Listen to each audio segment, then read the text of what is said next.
Autism without ADHD.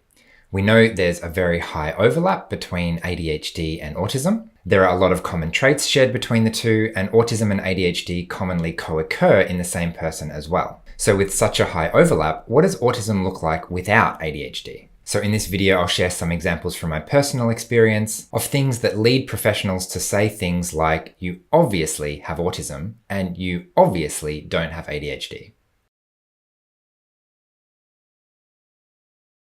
Hi everyone, Paul Mikolev here from Autism from the Inside. I make weekly videos sharing the human side of autism, so make sure you hit subscribe to get the latest content. So shortly after discovering my own autism, I booked an appointment with an experienced psychologist to try and get some answers from a professional to see if I was crazy in my self-diagnosis or not. And apparently, within 30 seconds of walking into her office, she basically told me, yes, you're obviously autistic, which came as quite a shock. I mean, I've been undiagnosed for 30 years. How could it be obvious? But it turns out, if you know what you're looking for, things like this can be obvious. So I was also pretty sure I did not have ADHD, but to be like 110% sure, I did an online test to see what that had to say. Now, obviously online tests are not always that accurate, but in this case, the answer was, you obviously do not have ADHD. In fact, it didn't even let me finish the test. There were 18 questions and it cut me off at 9 and said, you don't need to answer the rest of the questions. Yeah, here's your results. Go home. You're done. We don't need to ask any more questions. We are really sure of the answer. So I found that both validating and kind of hilarious that my autistic need to check and double check even when I'm 100% sure of the answer showed through in this test immediately, and they didn't even give me the rest of the questions. So what did this test see so quickly? It was testing for inattention, the tendency to rush and skim over information and potentially not necessarily pick up on some important details. And instead, I demonstrated my attention to detail, which noticed every little thing, reread every single word just to make sure, my brain's tendency to check and double check. So the answer was, clearly you do not have inattention. In fact, in my case, I have the exact opposite of that. And as with a lot of autistic traits, both extremes are actually signs of autism, which goes some of the way to explaining why there's such a high overlap between autism and ADHD. Because in this area, for example, paying too much attention and paying not enough attention, or another way to think about this could be being hypersensitive, hyperreactive to receiving information versus being insensitive and not very reactive to receiving information, are both significant deviations from your average neurotypical person. So that's part of the reason that traits can look very similar on the outside, even if there's something quite different going on inside. For example, really liking structure and routine.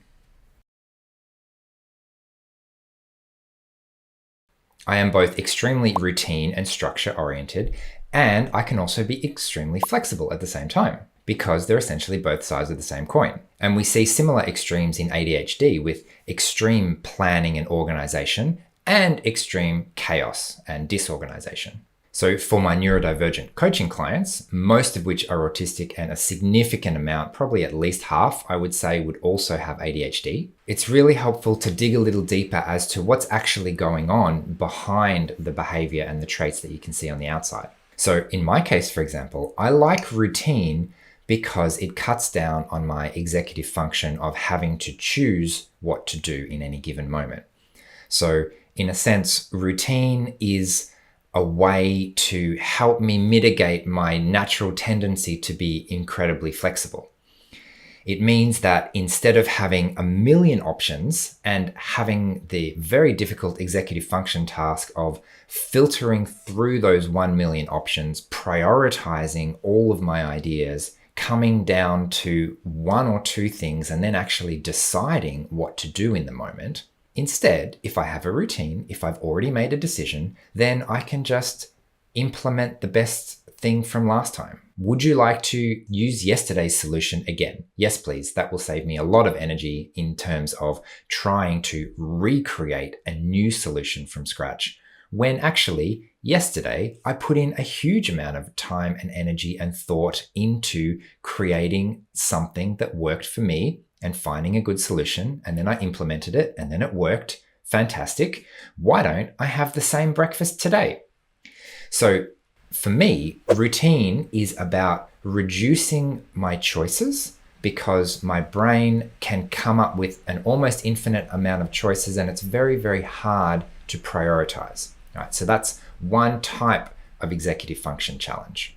Another type of executive function challenge that looks very similar on the outside is a need for routine, but for a different reason. What if instead of being undecided about what you want to do, like I am, instead you have a very, very, very strong preference and strong desire and emotion and motivation to do something or not do something? If I really, really, really want to try something new and exciting that I've just seen, then it's going to take a lot of executive function to manage that and regulate that and bring that back so that I can have the breakfast that I decided I would have yesterday, which is absolutely nowhere near as exciting as this other new thing that I'm currently energized and motivated for.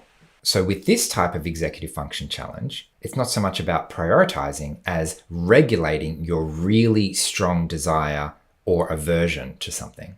I really don't want to do my homework. I really don't want to fold my clothes. I really don't want to do my taxes. Or perhaps the opposite. I really do want to try this new restaurant, even though I've already eaten out 3 times this week and probably can't afford it.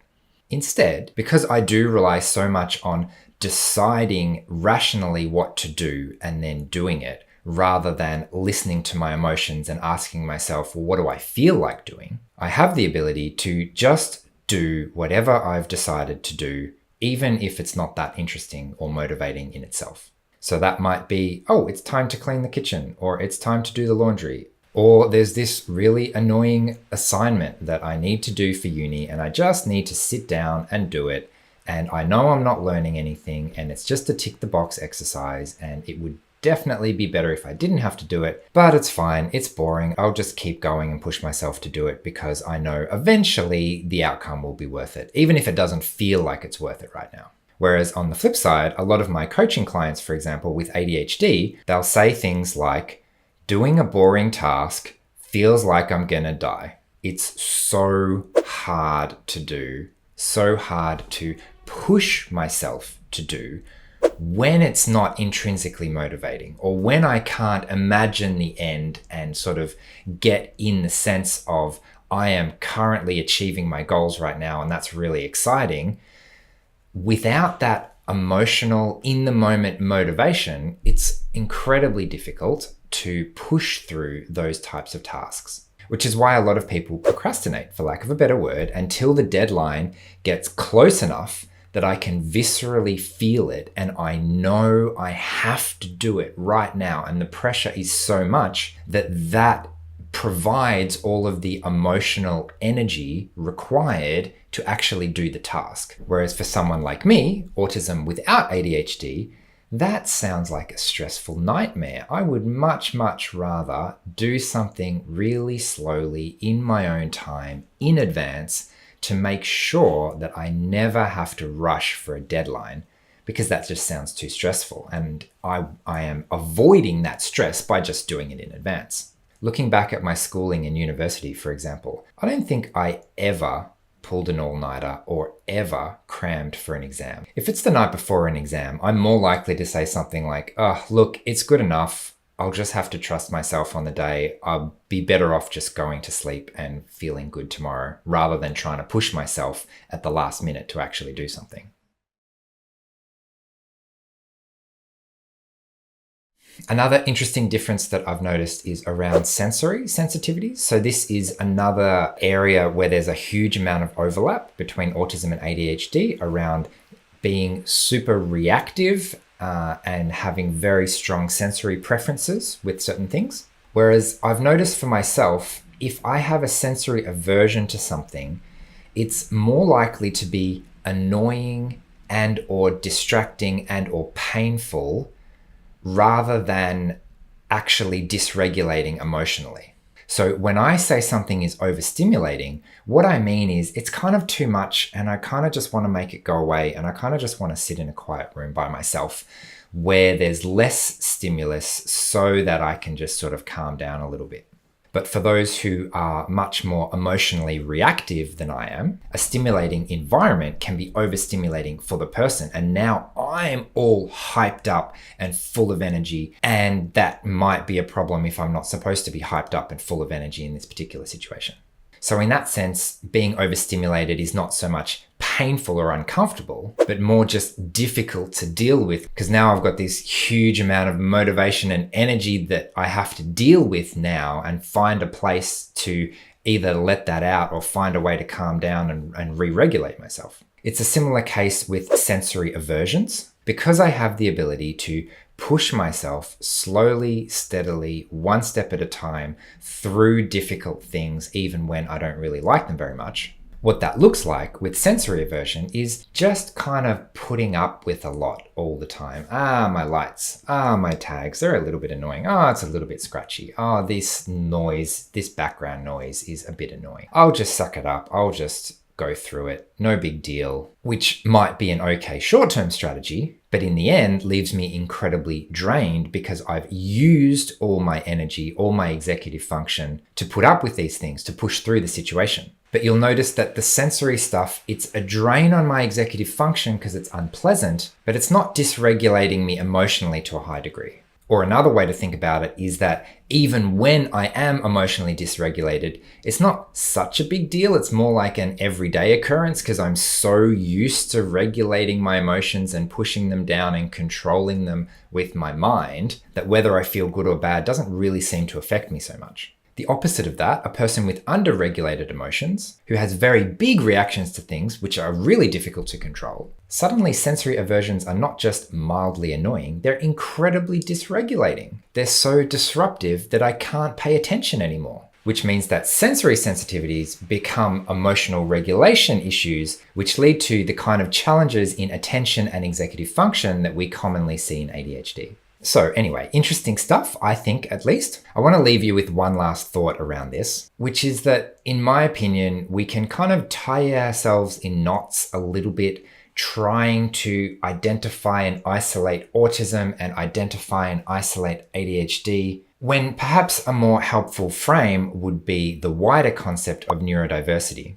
If we saw them as specific outcomes of various combinations of neurodiversity, then it would be slightly less difficult to understand how they could so commonly co-occur and how there could be so much overlap, compared to if we're imagining them as two kind of uniquely independent separate things. And for me, that helps me get a sense of why they can be so commonly co-occurring, why there are so many overlapping traits, or at least behaviors that seem similar on the outside, even if they've got a different motivation. And it also puts those differences in a larger context. Or I could say I have autism, but I don't have inattention and I don't have overly reactive emotions. Or instead of using autism, I could actually list the things that I mean by that, including my overly reactive attention to detail and my lack of emotional reactivity, or perhaps more accurately, my suppressed and overly controlled emotional reactivity.